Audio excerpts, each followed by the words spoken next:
Ladies and gentlemen, the Dean Martin Comedy Hour presents a special 90-minute roast with tonight's guests, Dan Rowan, Jack Klugman, Dick Martin, Joey Bishop, Cliff Robertson, Lauren Green, Kelly Savalas, Rich Little, Bob Newhart, Foster Brooks, Nipsey Russell, Pat Henry,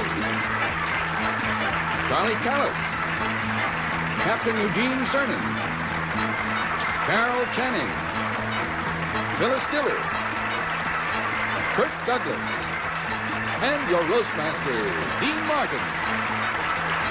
And tonight's very special man of the week, Mr. Don Rickles.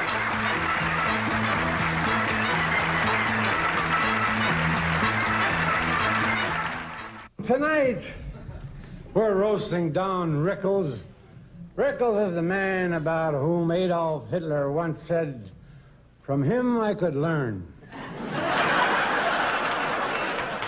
Don's idea of a fun evening is to show home movies of the attack on Pearl Harbor with a laugh track. Yeah, Don's got a great sense of humor. He gets his kicks calling in phony reprieves to the death house. Don Rickles has the distinction of being the only civilian that was ever impeached. Don inherited his sense of humor. His mother and father were great practical jokers. That's how Don was born. He was even a rotten kid. One Christmas, he hung his sock on the tree, and the tree died.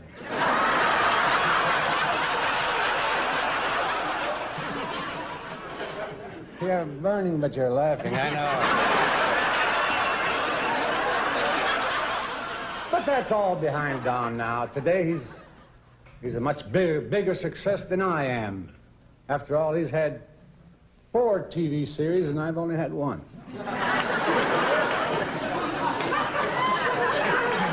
Oh, boy, they say that behind every clown is a sad man. In Don's case, it's Robert Wood, the president of CBS. Few people know this, but Don's worked hard in show business to attain one goal: to save up enough money to send his mother back behind the Iron Curtain. It's always a pleasure now, ladies and gentlemen. It's a great pleasure to introduce Mr. Joey Bishop. Joey was a little late getting here. He was in Johnny Carson's garage loosening Johnny's brakes. One of my favorite comedians, Mr. Joey Bishop.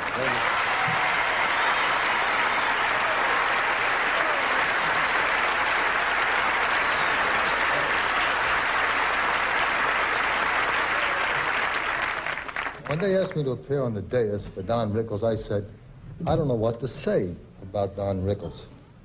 And they said, say whatever you want to say. Okay, Don Rickles is a bedwetter.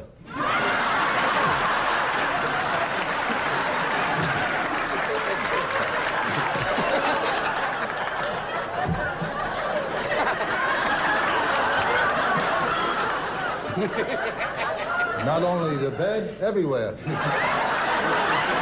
He's the only one on the dais with a rubber tuxedo. I really, in my heart, I must say, I cannot believe we're paying tribute to him. I mean it. I mean, we've had big names here. Then we go to him. Or who we honoring next week? Prickly Heat? It's ridiculous. I don't believe this. You're gonna honor somebody. Honor a man like Dr. Jonas Saul. A man who helps fight diseases. Why are we honoring a carrier?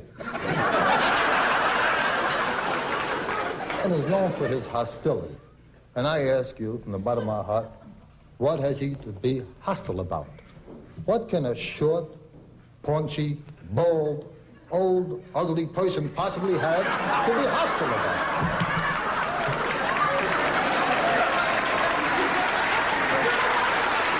Happy-go-lucky, you devil. He does have a great sense of humor. I mean, not on stage. I'm talking about practical jokers, number one. You remember the time you took the safety belt off of Mickey Rooney's toilet seat?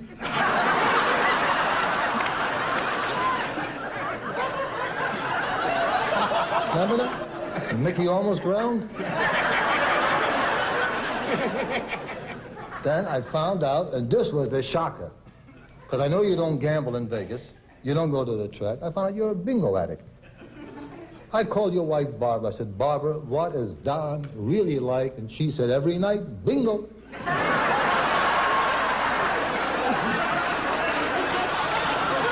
I'm sure you all know why we are here, because we love this gentleman. Don Rickles is a fine person, a great entertainer, a wonderful father, and a great husband. In spite of what he says on stage, I know in my heart that he's really a good egg, and you all know where eggs come from.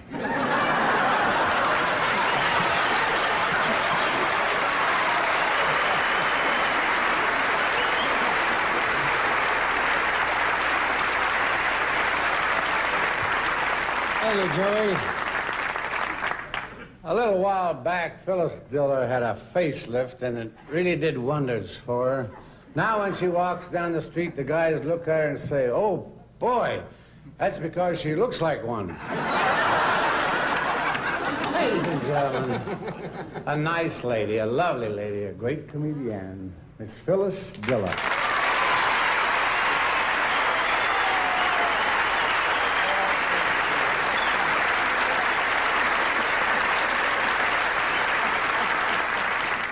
Thank you very much, Dean. You know, the man we are roasting tonight took first prize on this last Halloween for his costume. He painted the top of his head blue and went as a ballpoint pen.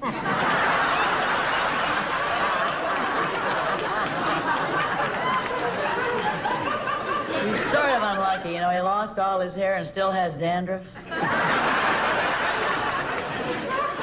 My friend Don Rickles has all the charm of an earthquake.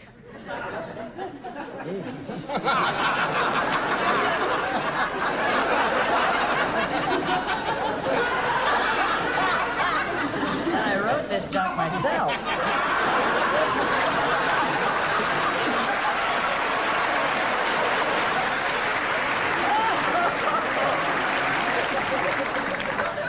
But he's kind to animals. Every night he puts his cat out with ether. They should never pull the pin out of the grenade in his mouth. Not getting any better. You know, if they're bad, there's no saving them.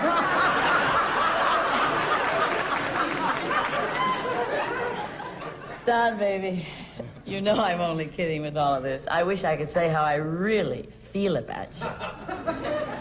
But then I'd never get on television again.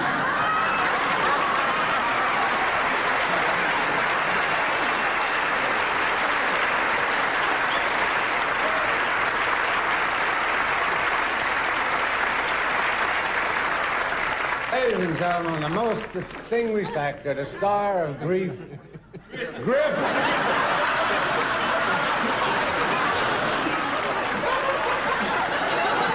Mr. Lauren Green.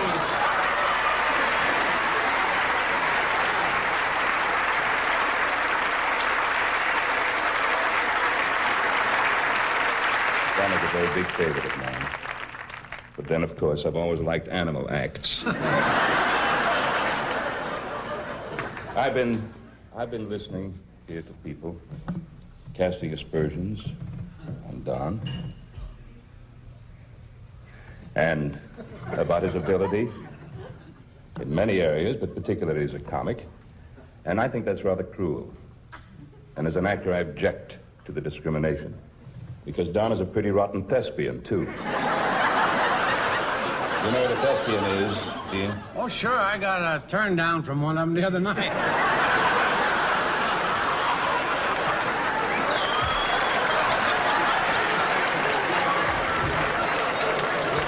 Right on. Well, let me say this about Don Rickles as an actor. He's had a very long theatrical career. You could list all his hit shows on a piece of confetti. And not many people know this. And this is a fact, but Don was part of the Bonanza cast for all the 14 years we were on television. He was our fourth son. The one we kept in a home.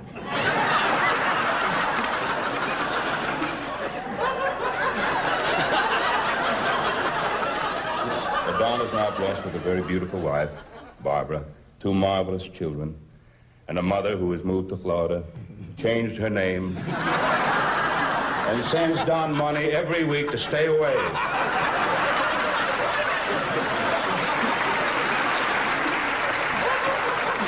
Don, there will always be a place for you in the theater.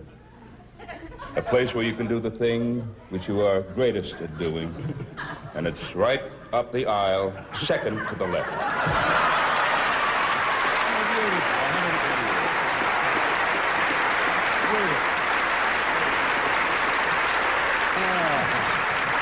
Our next guests are Rowan and Martin. If you've seen them, you know that they're a very unusual team. 2 straight men. Ladies and gentlemen, a couple of real funny guys, Dan Rowan and Dick Martin.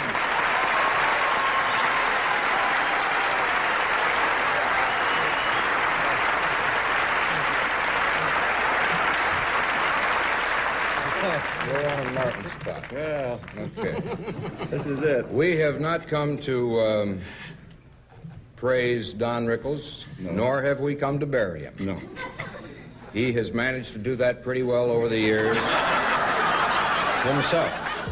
Now, we have always wondered why Don is so successful and can only be laid to his material. Great material. Right.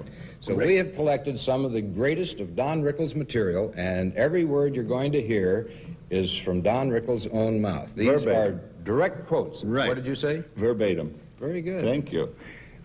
First of all, here's one here. It's just in case there's a colored guy on the dais. It says There here, happens to be one. Yeah. To you, Nipsey, sorry about the seating arrangement. At first, they wanted you out in the hall with a bucket. Here, I'll make you feel at home. All aboard!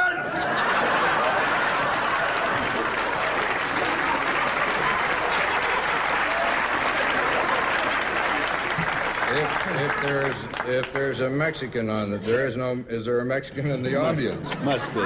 You Mexicans. Hello, Jose. You Mexicans never fool around with a wife. You're too busy laying on the floor fixing the mud so it don't cave in. Anyway, gang. What is anyway? What is He says it anyway? aloud. I don't know. Anyway, gang. Anyway, gang. I must have read it wrong. I guess so. Sir, you're Welsh, huh? I'll make you feel at home. Woo! Mine cave in. You'll never see a Jew coal miner. They're usually in the cabin saying, Irving, there's a cave-in down there.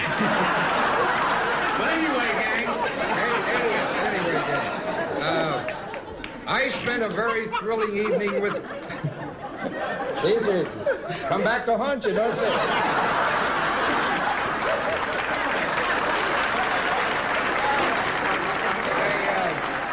I spent a very thrilling evening with Dean Martin once. I watched a fly go up a drape. Anyway, gang. I think there's more to that. Oh, but we need the Italians. That's right. This is the savor. Yeah. What for?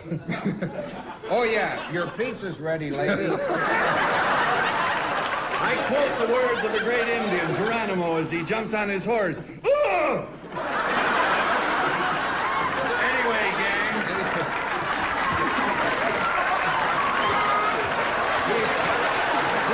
He does that a lot. He does that. He quotes it. Remember the words of Abraham Lincoln, who said to his black servant, "Stop that tap dancing and give me back my high hat." Anyway, gang. One of the greatest black men of our day, Rufus Johnson, said in Augusta, Georgia, "Run, baby, run!" And the Jew was right behind him saying, "Look, I'll sell you a bike."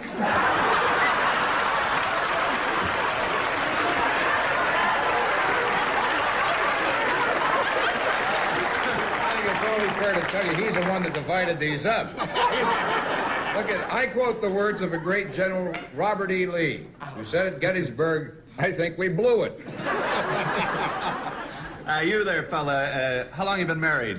4 days? God bless you. Young Jewish kid, right?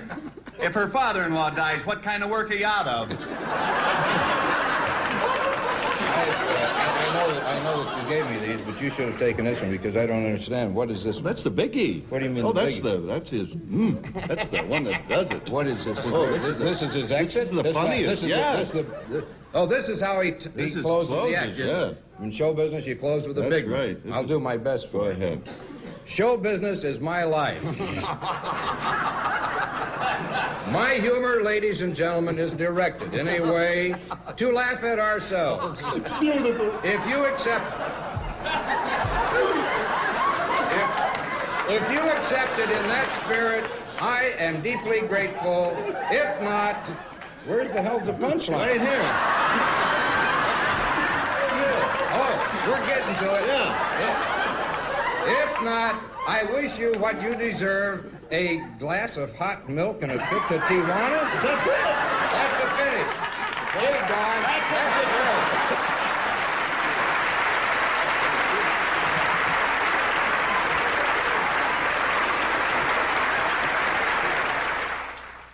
Would you all please welcome the man who writes every word that comes out of Don's mouth?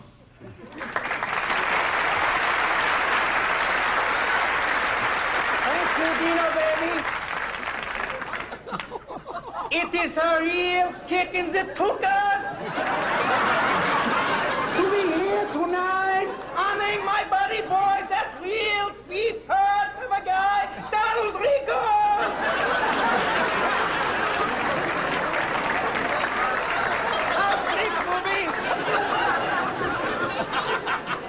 This is the man who gave me my break in show business. It is not easy getting started as a writer. Not too many comics come to Argentina shopping for jokes.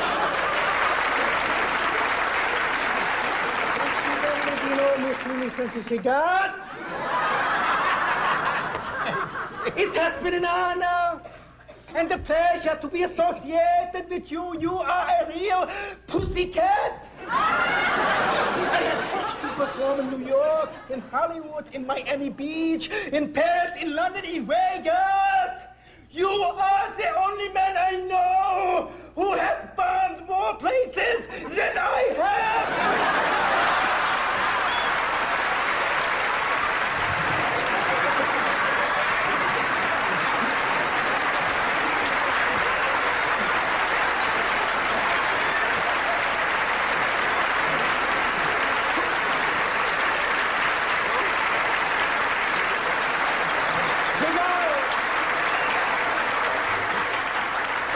Fine actor, Mr. Casey Kassan, ladies and gentlemen.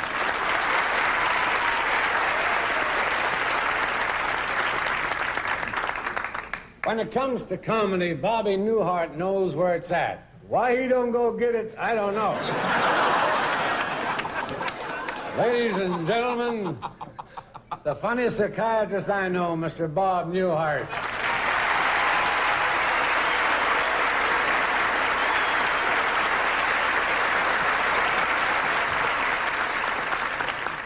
Bob Newhart spot.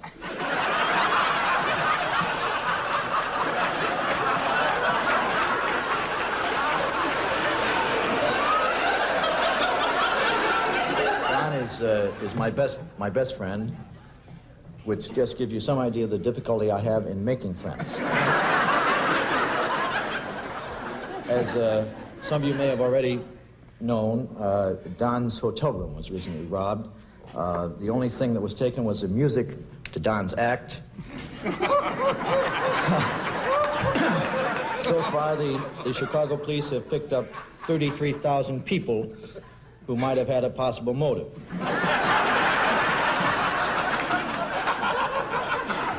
Don is just about to sign one of the largest deals in the history of Las Vegas. Why he is signing Frank's deal, we'll never know.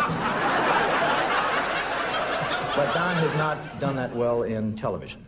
He's had 4 series now. The last one, a couple of Dons received a -4 Nielsen rating.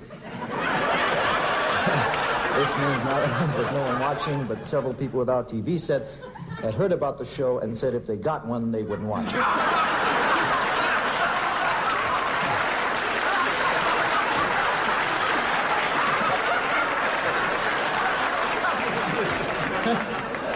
But that doesn't matter. I'm going to get it later, so I may as well stay up here a few more times. But Don's career continues to skyrocket. Will be announced in a few days in the trades, in the papers, that Don has been chosen as the national spokesman for Preparation H, which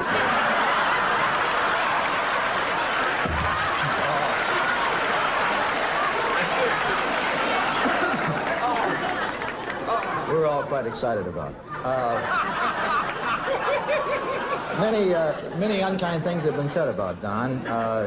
As his best friend, I think it's incumbent upon me to tell you the true facts. And I don't think Don will take umbrage at this because Don doesn't know what the hell umbrage means.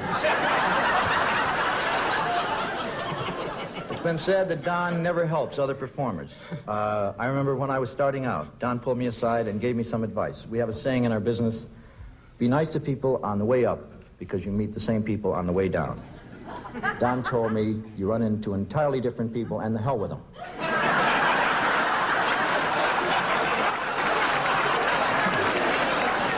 Many people say Don is not a good father, but Don is very proud of his daughter Mindy and his son Larry.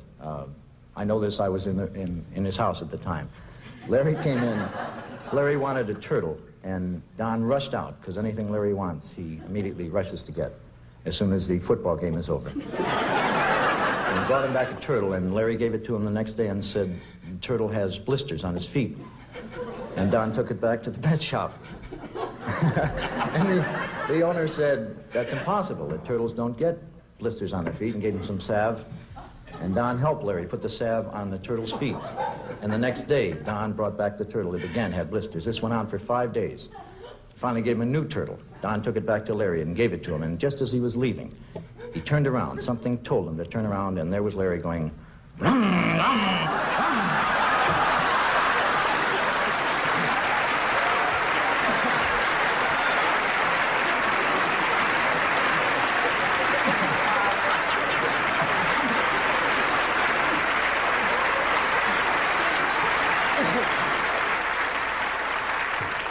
Diamonds may be a girl's best friend, but Carol is an audience's best friend. Ladies and gentlemen, here's the lovely and talented star of Lorelei, Miss Carol Channing.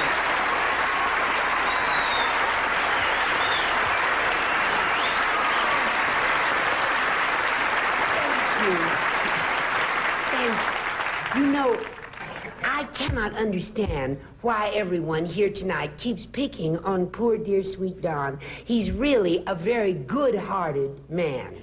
Truly he is. I remember once when I was appearing at the Waldorf Astoria in New York, and I used to sing a number called Don't Take Your Love From Me. Well, I was singing this song one night, and when I got to the part that goes, would you take the wings from birds so that they can't fly? Don was the only person in the audience who stood up and shouted, yes, yes. I love audience participation, don't you? Yeah. Oh, he's a dear. Yeah. So you see, I am here tonight as one of Don Rickles' friends. It's a minority group. There's so many terrible things have been said about Don tonight that I would like to say a few nice words about him. You see, I'm not like all of you gentlemen here on the dais. I don't hate Don. Really, I don't, because as our president said, you can't hate anybody you don't respect.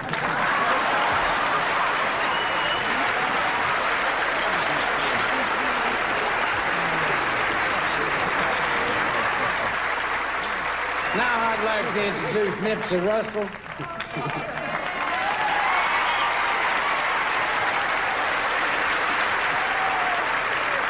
Nipsey is living proof that black is beautiful. Not funny, but beautiful. Here he is, my good pal, Mr. Nipsey Russell.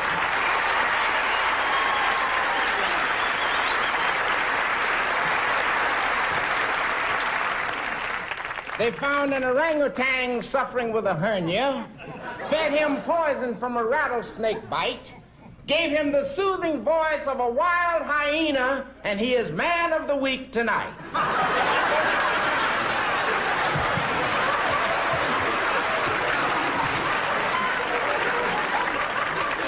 Don Rickles, who has the personality of a lemon taster, is not without compassion for his fellow performer. When Peg-Leg Bates was seriously ill and down on his luck, Don Rickles gave him money. He said, I know it's tough on you, Peg. Here's a few dollars to help you out till you get back on your foot. He has suffered rejection, frustration. Only yesterday, in a moment of flirtatious, sexy attitude, he tried to pick up a woman on Hollywood and Vine. And he was chased away by the two Boy Scouts that were helping her across the street. She hit him with a crutch. It's because you're hostile, Don. Pattern after Dean Martin, a sex symbol and a superstar who upped his prestige in the business through charm and grace. He upped his prestige, Don. Up yours.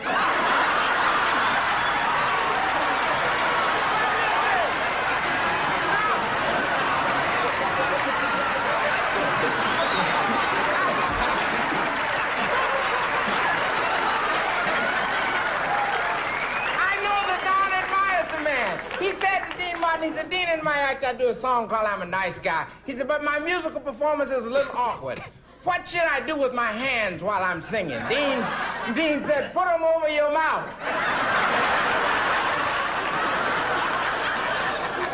In his humor, he makes some ethnic slurs. Well, once when we were all in Florida, I saw Sammy Davis Jr.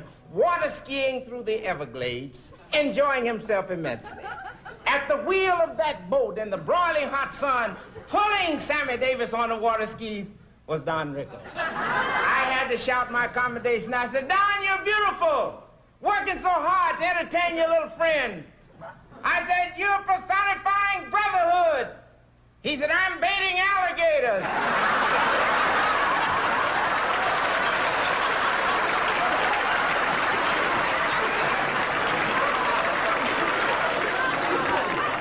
Has won many friends in many places, before many groups by his philosophical observations. Before a physical fitness group, he said, if you want to look young, hang out with old people. At a Billy Graham revival, he said, if you want to be forgiven for your sins, the first thing you got to do is sin. At the Naval Academy, he said, don't give up the ship, sell it. To Marlon Brando, he said, forget about the Indians. If they're not happy the way we treat them, let them go back where they came from. I was going to write a song about you tonight, Don, but the notes on the piano don't go that low. So I say to you, blow the trumpet of brotherhood, beat the freedom drum, but don't sing along with my people or we shall not overcome.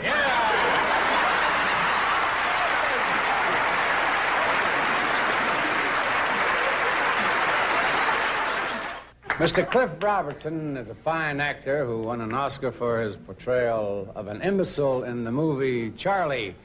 And after you hear him, you'll know why they picked him for that part. Ladies and gentlemen, one of the most versatile actors in Hollywood, Mr. Cliff Robertson.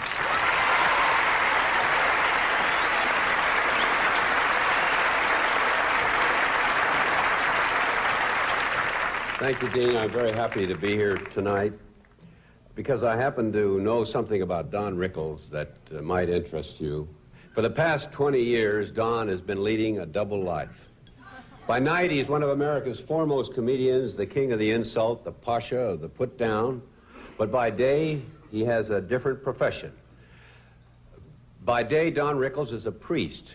That's right. He's pastor right here in Los Angeles at the parish of St. Hockey Puck. I don't know why you should be so surprised to find out that Don is a priest. After all, Joey's a bishop, and Eva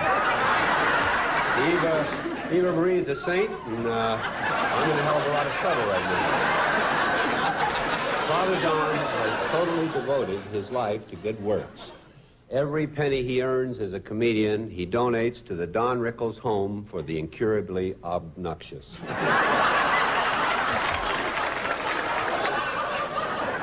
Some of his congregation have taken a while to get used to Don's style in his sermon. The church organist wasn't too flattered when Don asked him where his monkey was. And a little nun was a little startled once when Don told the man sitting next to her to please keep his penguin on a leash. Few people were taken aback at first by Don's version of the marriage ceremony.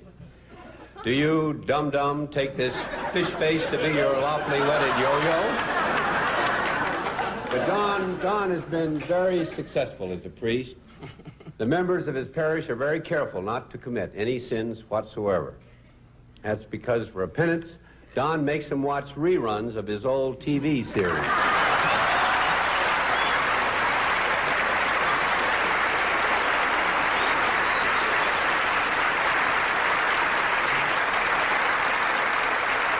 Incidentally, some of Don's friends couldn't be here. You're amazed how I can talk without looking at the cue cards, aren't you?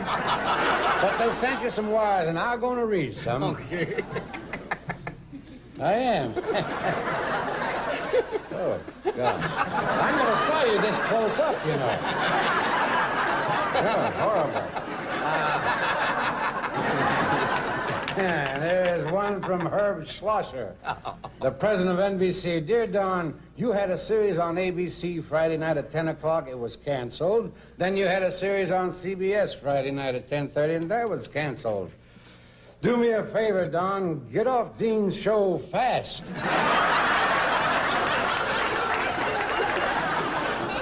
Our next guest is Jack Klugman. You all know Jack. He's half of The Odd Couple. Maybe next time we'll get the funny half. Ladies and gentlemen, the winner of 2 Emmy Awards, Mr. Jack Klugman.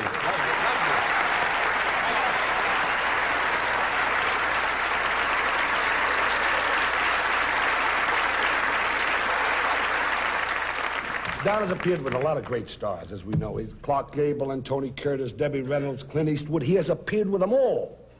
Once. What a performance he gave in the movie Rat Race. It almost got him the lead in Willard.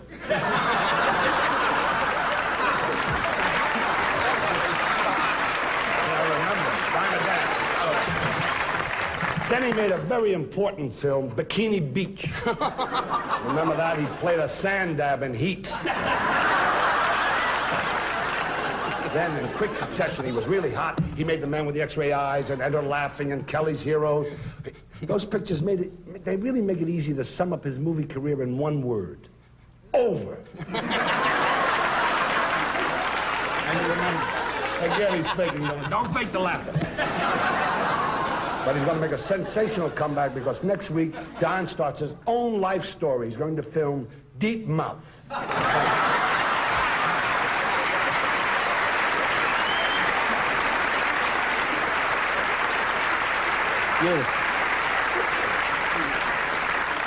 Thank you, Jack. And now I'd like you to meet Pat Henry. Pat worked and traveled with Frank Sinatra for years, which is one of the reasons Frank went into retirement. Very funny comedian, Mr. Pat Henry.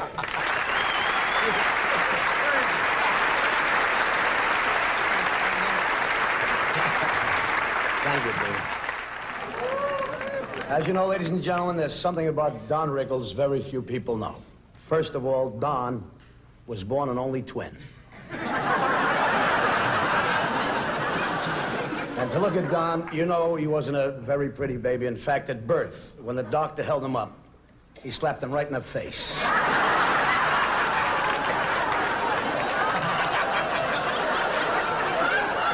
And when his mother saw him, she slapped the doctor in the face.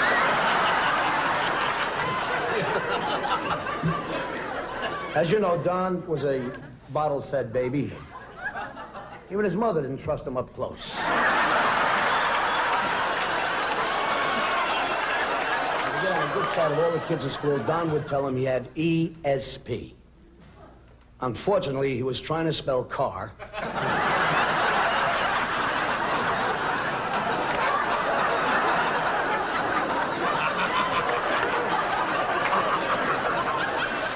But you want to know what kind of a guy Don really is? He once invited Jewel Gibbons over for lunch. He served him poison ivy.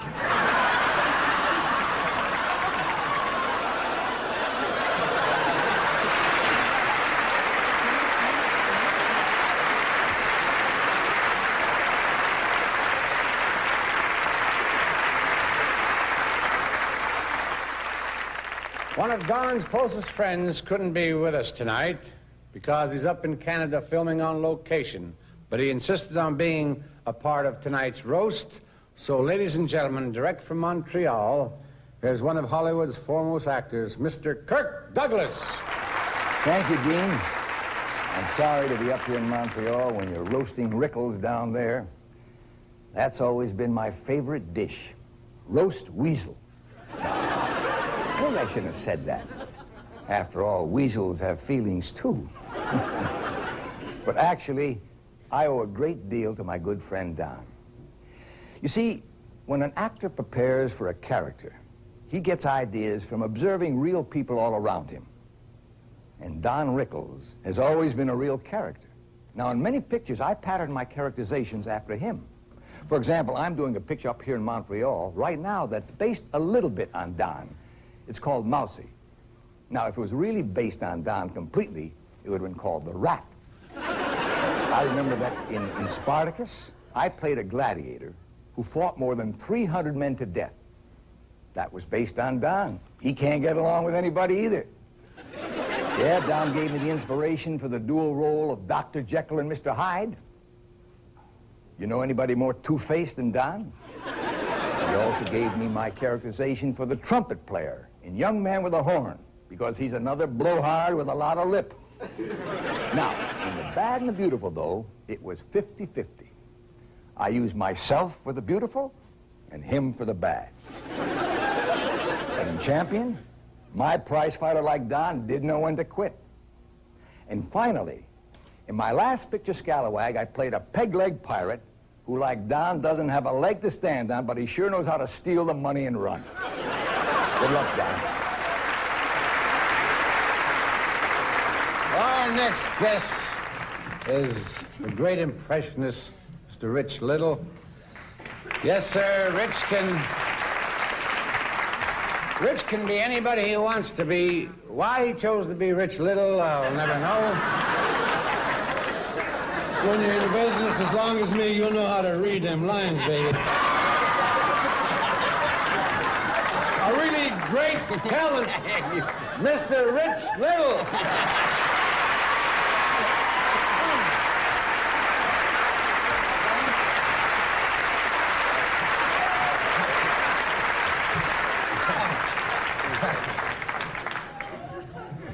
Thank you, Dean, for that strange introduction.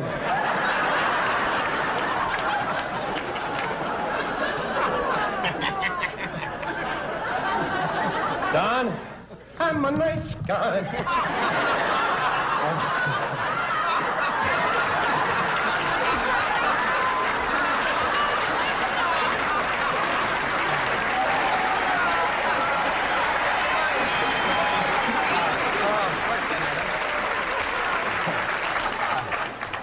I'm so delighted that Carol Shannon could be here this evening instead of staying at home and watching Milt Chamberlain drop basketballs in her mouth.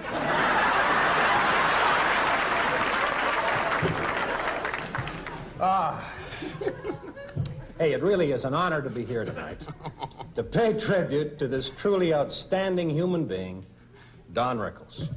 Not many people know this, but Don recently volunteered to take part in a series of experiments being conducted at the UCLA Medical Center.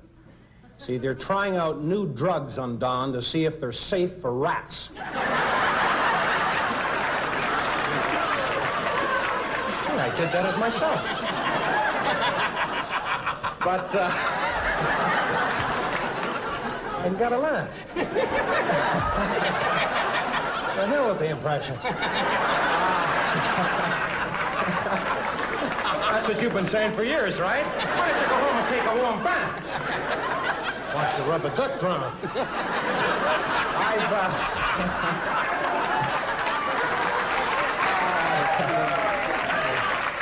Hey, I've really been looking forward to this occasion. In fact, a few nights ago, I had a dream about Don Rickles. Just my luck.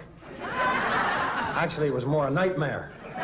I dreamt that all the world's major political leaders had gathered at the White House in Washington for a conference to bring peace to the world. And in my dream, Don Rickles was President of the United States. And he was greeting them all. Now, here are some of the things that President Rickles was saying in my dream.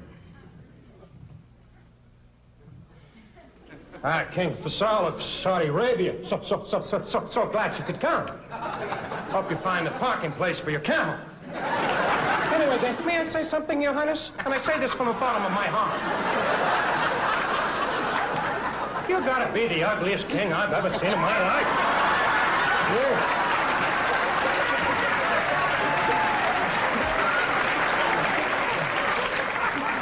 Your face was a building and be condemned. Anyway, gang.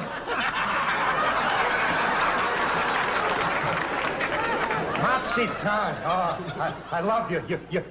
You're a wonderful little guy. You little taggy. I know you got a lot on your mind, but try and remember next time, no starch on the collar, huh? Fidel Castro, what are you doing here tonight, you hockey puck? What'd you do, get a note from the Russians saying you could take the night off? Incidentally, is that a beard or you sticking your head under your armpit? Anyway, gang.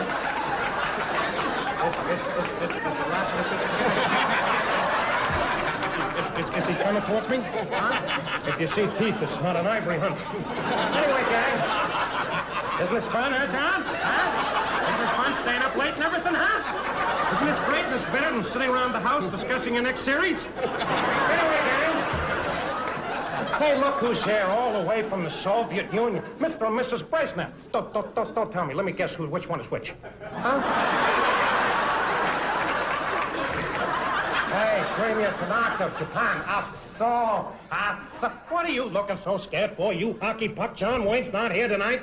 Hey, the last time I was in Tokyo, I met your beautiful wife and your lovely kids. And I must say, that's quite a set of Tanakas she's got there. And then all of a sudden, I awoke. The dream was over. I was awakened by the telephone. I picked it up. It was Don Rickles' agent telling me he wanted $75,000 for appearing in my dream.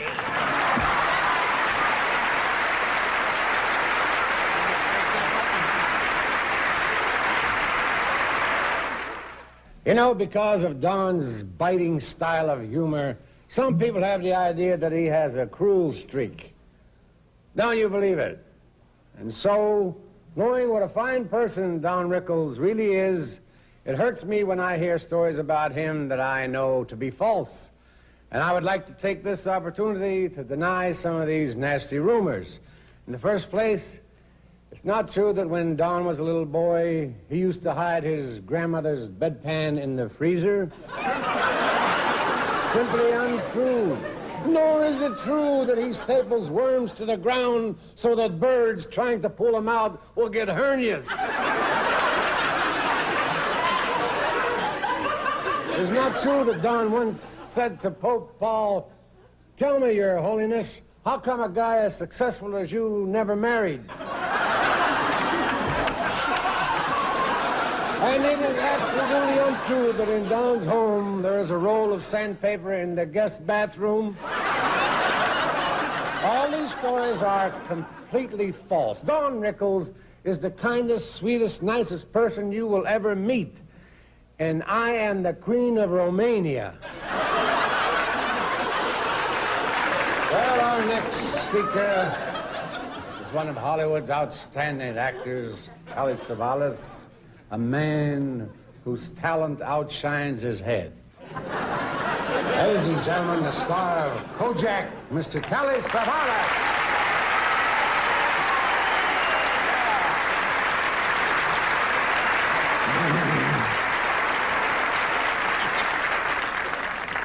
Blow the whistle on you, baby. Thank you, Dave. You know, they say that hate and love are very close emotions. And Don Rickles here is proof of that because he's one of the few people I hate to love. And I can say that sincerely. Because for a long time now, Don has been one of my, or he claims to be one of my best friends. During our early days in New York, he used to babysit for me. He's much more mature, as you know. Don and I were inseparable. We had the kind of friendship that nothing could ever break up. It lasted until he moved across the street. But to this day, I know I can count on him. In any emergency, Don, he's always right there when he needs me. And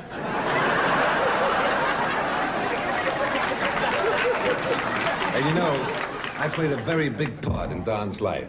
I was the one who introduced him to Barbara. Barbara, I'm sorry.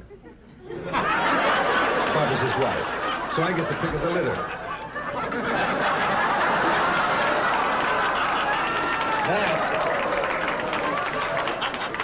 I also helped straighten her tooth before she married Don, and she wound up with this molar.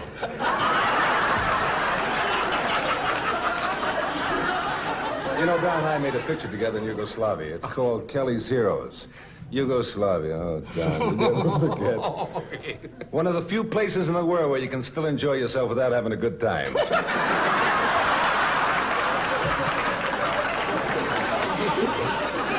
After the movie was completed, the whole gang chipped in, presented Don with a gift certificate for 25 electric shock treatments.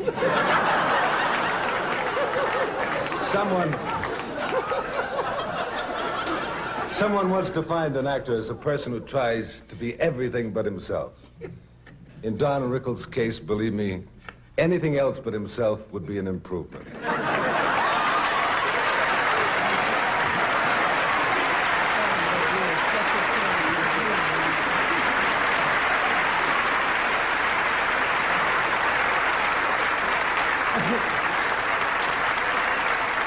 An affair like this would not be complete without our next guest. He's famous for his after-dinner speeches. He's one of the legends of show business, and he certainly needs no introductions. So.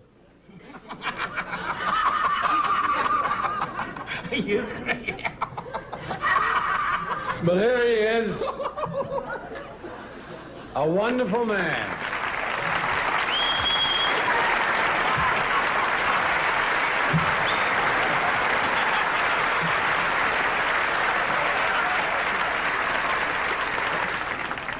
I come here tonight, ladies and gentlemen,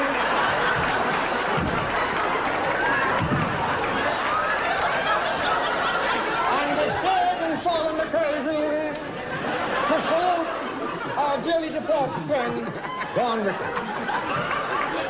Words alone cannot convey the grief that I feel in my heart for this wonderful man who was taken away from us all too soon.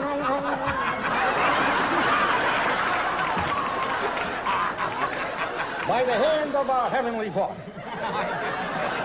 However, we can all take solace knowing that Don has gone and entered that big stage door in disguise. To join the other greats from the halcyon days of show business. Such luminaries as George M. Cohan, Al Jolson, and Ricardo Cortez.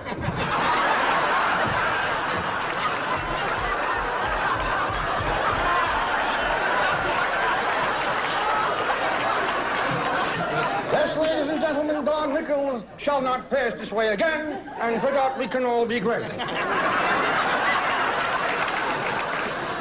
But let me just for a moment recount to you those last poignant days in Don's life.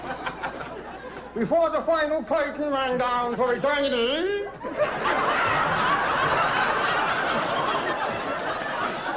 his lovely wife, Barbara, came to his deathbed with her new fiancé, George Burns.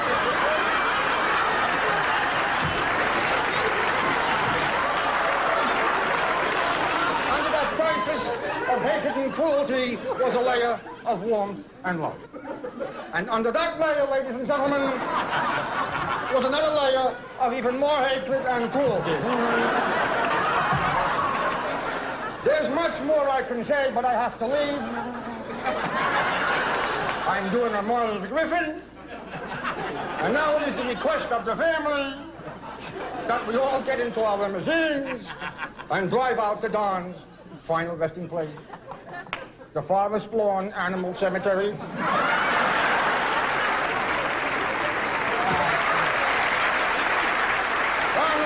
all I can say, sweetie pie, rest in peace.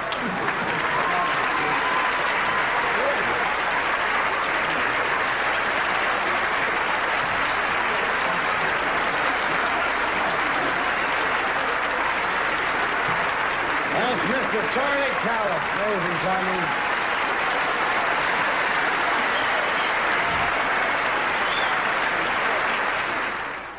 Ladies and gentlemen, let's welcome a great astronaut and a great pal of our Man of the Week, Captain Eugene Cernan.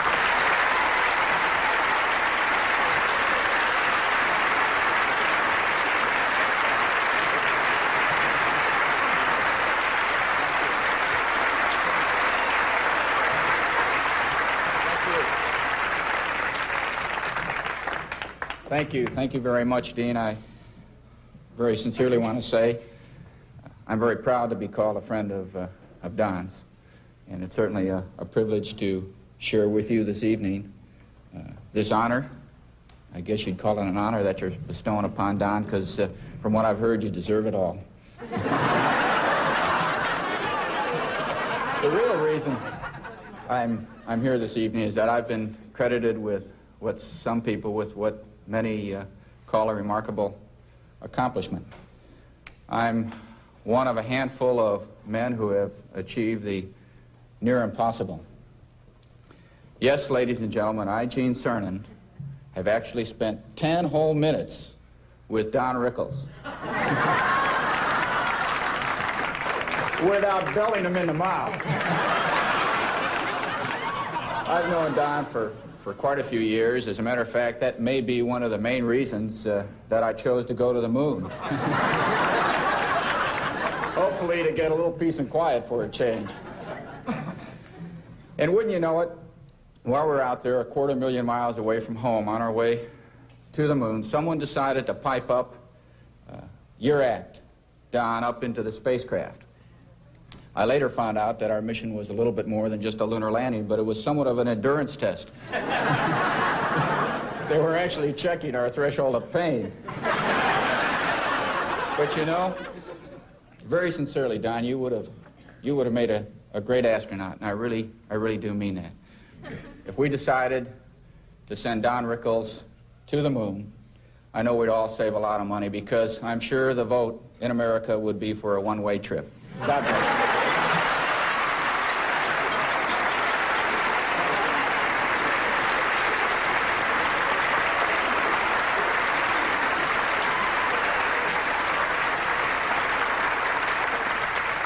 Our next speaker has never met Don Rickles. Boy, that's a lucky guy. But he asked especially if he could come here tonight just to pay tribute to him. Ladies and gentlemen, would you please welcome Mr. Foster Brooks.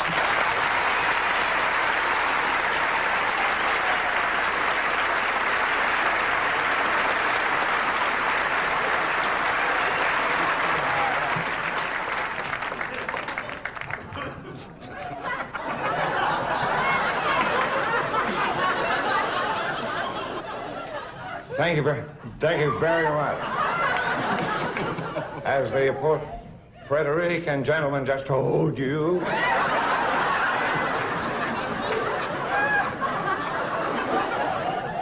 I have never met Don Rickles.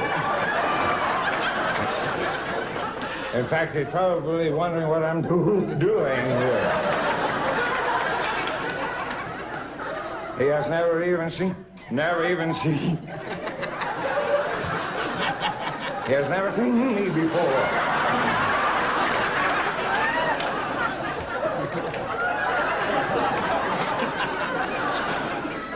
He has never heard of me, and our paths have never crossed.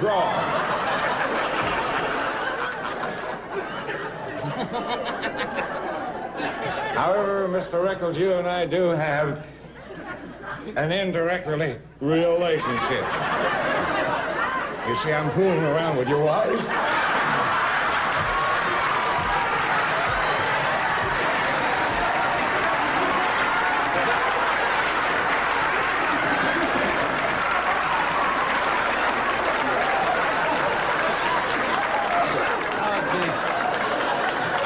So you see, we do have something in common. I hope you understand, Don, that we have tried to keep this very, very discreet. So don't tell anybody, will you?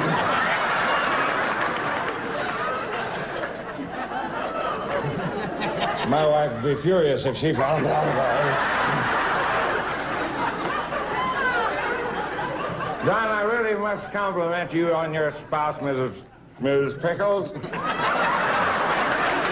I say that because she's a real dilly.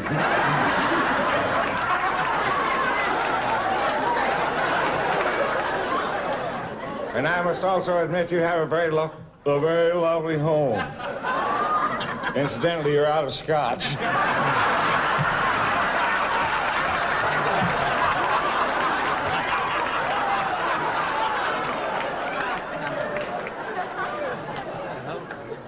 And if you happen to think of it, pick up some pretzels.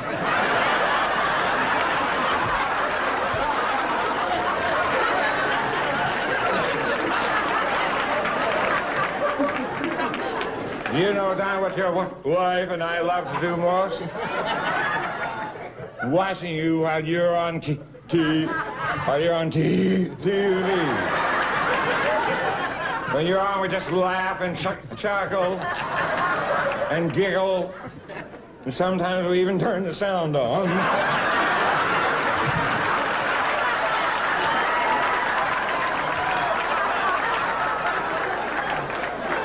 And we are always sad when you finish your act. That means you're on your way home, and I better cheese it.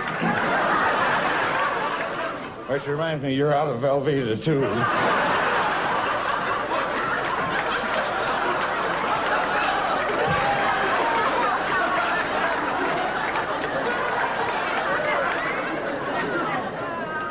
Now, please, Don, don't blame your lovely wife for any of this.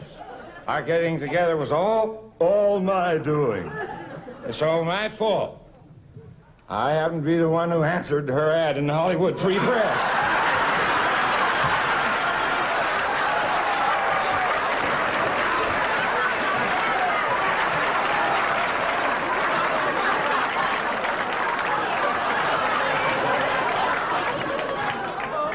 You know, your wife thinks very, very highly of you, Don. She tells me you are a wonderful man. And I know that you must be to put up with all her snoring. She tells me that since she's been Mrs. Rickles,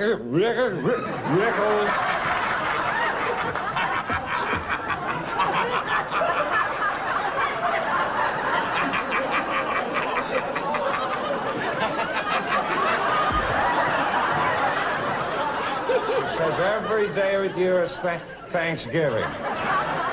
By golly, that's what she gets for marrying the turkey.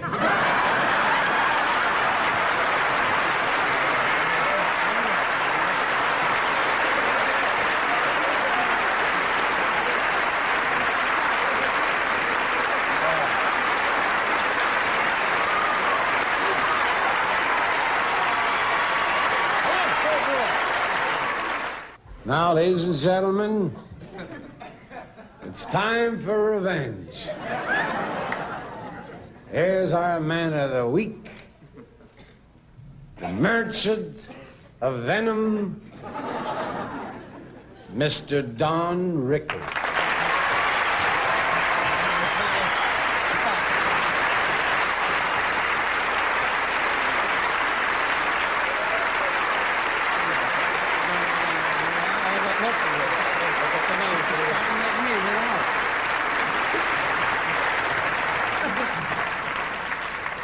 Mr. Chairman, honored guests, Monsignor Duffy, and Rabbi Kinberg, and Deacon Leroy.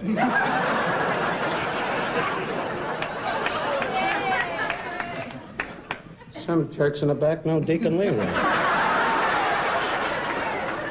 Well, kiss my gathering. It is without question, in fairness to Mr. Dean Martin, this has been one of the longest evenings I've ever spent in my life, except for the drunk, who was just charming. I know the hour is late. The dinner was absolutely fantastic, I must say that. A bowl of peanuts and water with a guppy in it. One of the cheapest. I would like to tell you something about this. They make it seem to you out there in television land that we're all here with big turkey dinner or something going, These people are all called, and my name is mentioned, like he don't care. He's at home with his wife going, everybody loves somebody. He doesn't know he's here right now. But he's a millionaire, and he says, hey, as a favor, I'll come down and we'll kid with the Jew for a couple hours. I say to you, Dean, with all sincerity, if Italy goes to war, so help me, I'll back the other side. Can you imagine if Italy was at war and he was a general? Hey, I think we ought to attack.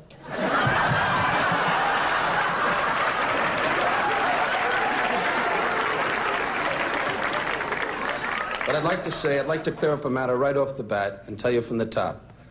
Tonight I'm very delighted because this is a long road.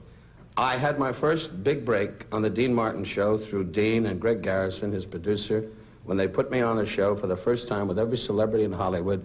And I was completely perspiring to the death of me. And I'd like to say right out in front, so it's not lost in tape, that I thank you, Dean, really, because if it wasn't your wonderful believing in me, and Greg, really, maybe this day would not have come about. And I'm forever grateful to you. Really.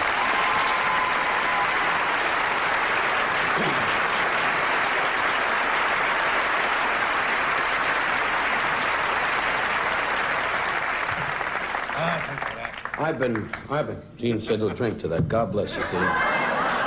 His lovely wife sits by the bed every night saying, try to reach the medicine. Because when you go this time, a lot of women are going to collect.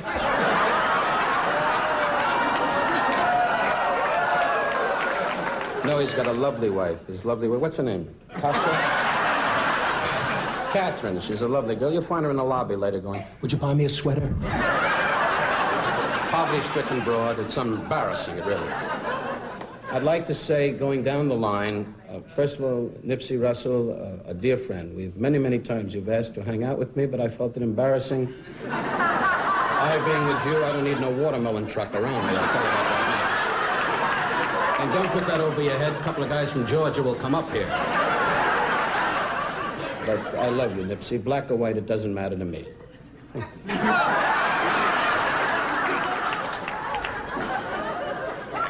Our society today, we are all brothers in arms, as Nipsey told you people out there. We just got to get America to buy that. Now, I love Nipsey. Oh, we have a seal in the crowd.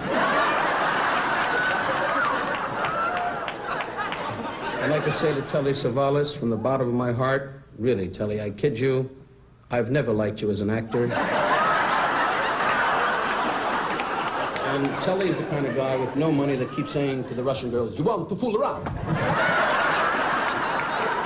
Now, his wife is listening in, that's in humor, because he has a wonderful family and a wonderful wife, and Telly and all of us in Yugoslavia were lonely, and we thought of our wives constantly. May we be paralyzed, God forbid, if we would lie. But being in Yugoslavia, the biggest excitement we had was watching Tito's dog go to the bathroom. So you must understand. Bob Newhart made the claim that he was my closest friend. I have never met Bob Newhart. I'll put it to you another way. Bob Newhart goes to many gay parties. That's why you hear him going, you want to dance? Cliff Robinson is a fantastic actor. Cliff is sort of like Clint Eastwood, kind of down, well, you died, Cliff. That's what you did.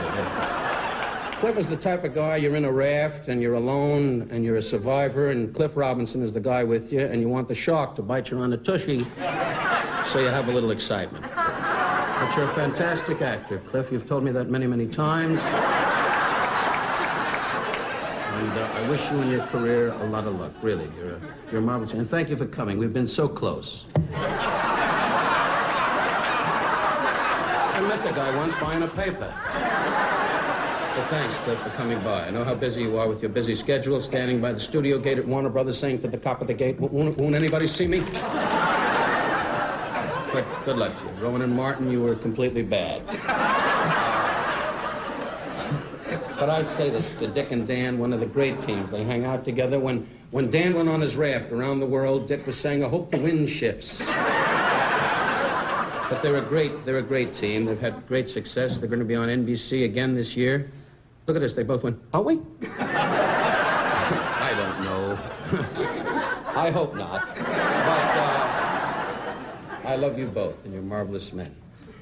Jack Klugman, I say from the bottom of my heart, Tony Randall feels he can work alone in the series. You are annoying. I never knew you had that much hair. You can't even tell. To see Jack Klugman in real life, you can skew of him and Telly Savalas. Joey Bishop, we won't bother you. I know you're just resting. We kid Joey. I know him a long time. And I said to Joey when I got married, I said, Joey, I got married. He said, hey, you want to see my car? Joey and Cliff Robinson could hang out together. The two of you could just sit in a steam room and watch towels roll up. Lorne Greene, one of the great Jewish men of our time, who was, that's kind of funny because we all have backgrounds and he's a great American, and to be Pop Cartwright and stand around, it always struck me funny to see this man in Bonanza saying, all right, boys, let's get the horses up. No Jew rallies horses around. No way. We sit in a big wagon and go, bring those horses over here.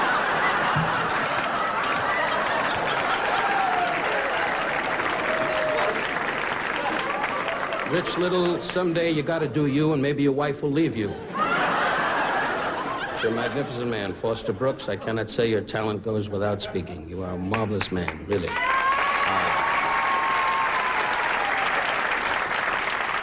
Pat Henry is my dear friend. He knows Frank Sinatra personally. In fact, they're that close. When Frank takes his car out, Pat runs in front of the car and checks for mines.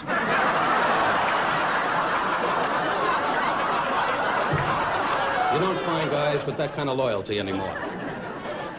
Frank did say to say hi to you, Dean. I know how much it means to you.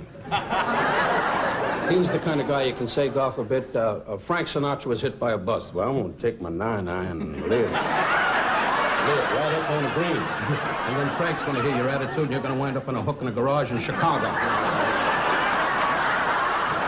Anyway, look at that. The big Irish guy went, what does that mean, Rose? You Irish guys, they don't know anything. You just know how to go to a picnic and take a can of beer and go... Well, we need the Irish. Because we ain't going to put out no fire. You can bet on that. Well, isn't it the truth?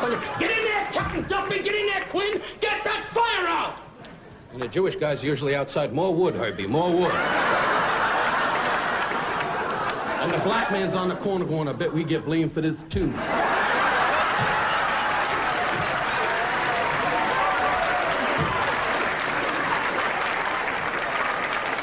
And the Polish kid's going, for what?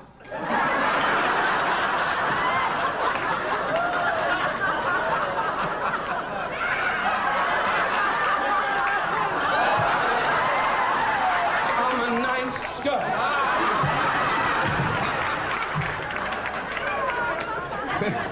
Son of a gun, when you fool with the wife, you must light a match and blow up for that. And last but not least, Captain Cernan, I was overjoyed that this man would be here tonight. I must say, I was at the launch when Apollo 17 went to the moon. Many of us forget great courage and great Americans at a time of need with our country today, and I do not preach politics or just try to do jokes, but in this man I take exception because he is a delightful, wonderful, great hero. And I must tell you, ladies and gentlemen, to see that rocket take off from the launch pad and to be with his family and his dear ones, and to watch this great, wonderful human being call me the night before and say, hey, Don, we're going to go to the moon. Listen, why don't you go over to the Tiki Club or what have you with the wife and have a couple of drinks and boom, boom. It was so casual and so beautiful that I just stood in awe and I was mesmerized by this great hero. I say to all of you Americans, and not to embarrass you, Gene, I thank you for being here tonight. Most important, these are all performers, but you are really outstanding gentlemen. I thank you for coming. Captain Smith.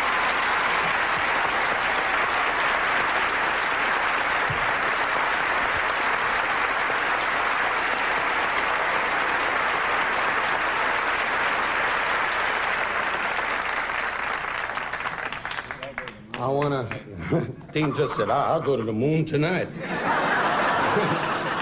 You would, but nobody would look up. I must say, from the bottom of my heart, really, and Kirk Douglas, who was so kind to appear here tonight. Kirk is a dear friend. I was over his house one night, and we had dinner, and I said, Kirk, how do you feel? He said, how's my body look? And I said, wrinkled. I know what I said, Dean. You keep playing everything back. Just keep drinking and say to yourself, your voice is not gone. He's wonderful, though. Can you tell he's 68? Anyway, Catherine, his young wife's in the back. Is that how old he is?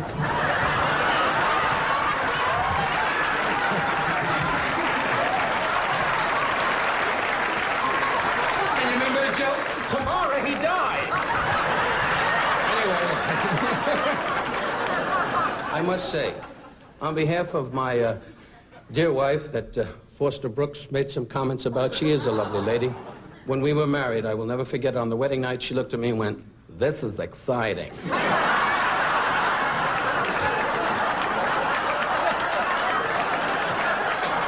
In all honesty, to all you married folks out there, I say from my heart, my wife, I married a Valium.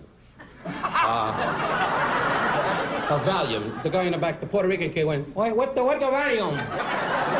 And the Mexican guy went, that's something you plant, you dumb son of a... Anyway, gang. And the Italian guy, here's your Valium. Anyway, by the way, Phyllis Diller, who I love, really, when she was born, she must have hit the hospital wall. That's why the hair is, you know. She'd come out, boom, and the doctor went, oh, we missed Charlie. But I've seen many beautiful women in my lifetime. Phyllis, help her. She's a lovely comedian and a dear friend, and her wonderful husband, Ward Donovan, couldn't be here tonight. His cape blew up. On the wedding night, he stood on top of the sink and went, Batman! Anyway, I can say anything I want. Dan Rowan's sitting here going, you can't say that. What am I going to do? What you and Dick did on your special? And here he is, Charlie and his monkey. Anyway, which wasn't bad, because that'll be picked up. Anyway, I'd like you to know that on behalf of my wife, Barbara, my dear mother in Florida, who I love dearly, and I spoke to her on the phone tonight. I said, Mom, I'm going to be on Dean Martin's show. And she said, send him my love. She used to know Gabby Hayes. Anyway, but on behalf of my manager, Joseph Scandori, one of the great Italians, really, he's not here tonight. His ice truck blew up. But on behalf of my manager, Mr. Scandori, my darling wife, Barbara, my mother, my two children, my mother-in-law, and my family, I have been blessed with one thing. My humor is aggressive, it is nonsense.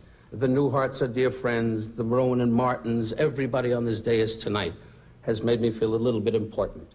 Each day as an actor, when you take an approach with an image of being aggressive and strong, you must wake up every morning, as my father said. He said, Don, when you're different, your heart is open to a little ache. But remember, when you're different, you might capture all the stars, but the whole world will not rally around you, but you have a chance of having them notice you. So go home at night, put your head on the pillow, and thank God for what you've attained. And maybe God will look down and say, hey, I am grateful to you, son, for doing something different. I like to think that I am different. I like to think that the public will understand me. If they do, I am grateful. To all of you, I wish you what I have, as I say in my performance when I appear. People around you who care.